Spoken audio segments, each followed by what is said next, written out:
Hello, everybody. My name is Christina. Welcome to my channel.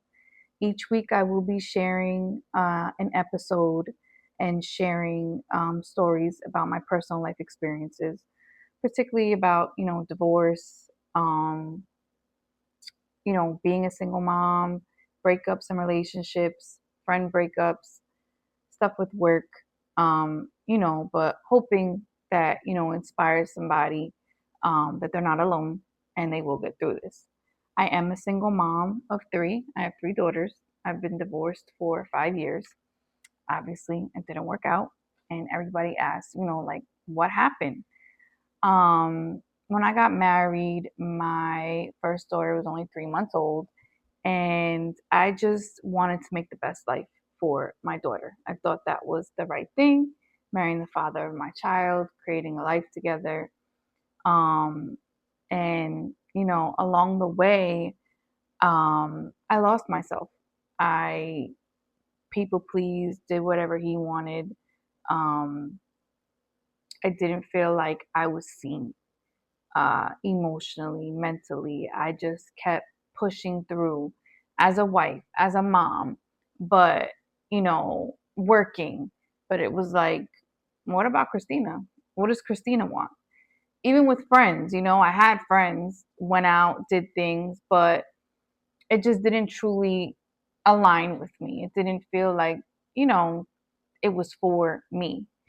Um, but in my marriage, I felt like I was carrying all the weight, doing everything.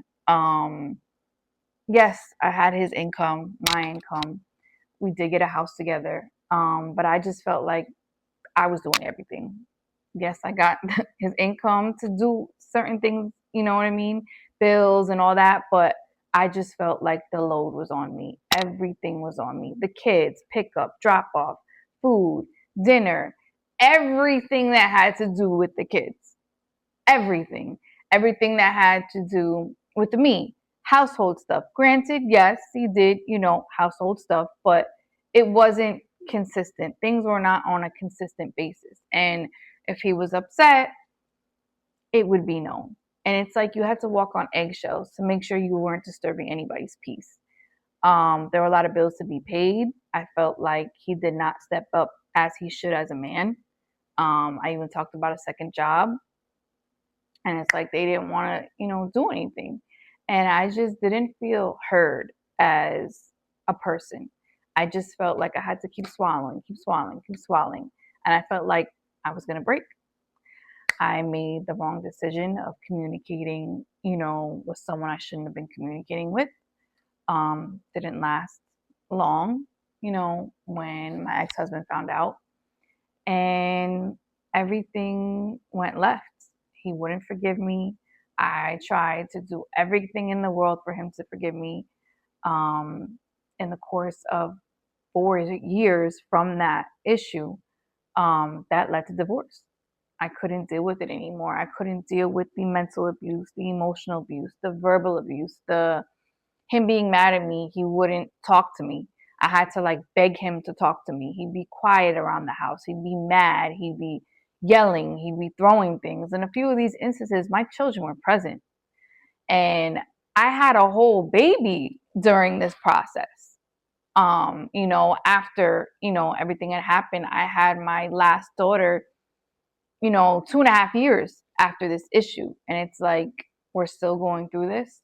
So it's like either you're going to shit or get off the pot, so to speak. And I just was not forgiven for my actions. I was given no grace. And it was just to the point where I could not take it anymore. I felt like I was going to die in the marriage. I did not know who I was. I lost myself. I became like a robot. I was not emotionally there for my children. I wasn't emotionally there for myself. I wasn't even mentally there half the time. I had lost 17 pounds, and I just did not know what to do anymore. And I just dropped to my knees and prayed to God for Him to show me what to do to get out of this mental prison. Um, and that was the hardest decision I ever had to make, was to leave my marriage. And it was for my children. I did not want them to see that this was normal and that this is what love is supposed to be. Because it was no affection. It was like a stage play sometimes. You know what I mean? And it's just there were points where we didn't even want to be around each other. We tried, but it just like you can tell the underlying tension, and it just wasn't good for my babies, and it wasn't good for them to feel that. So I had to decide to leave. Yes, it was hard.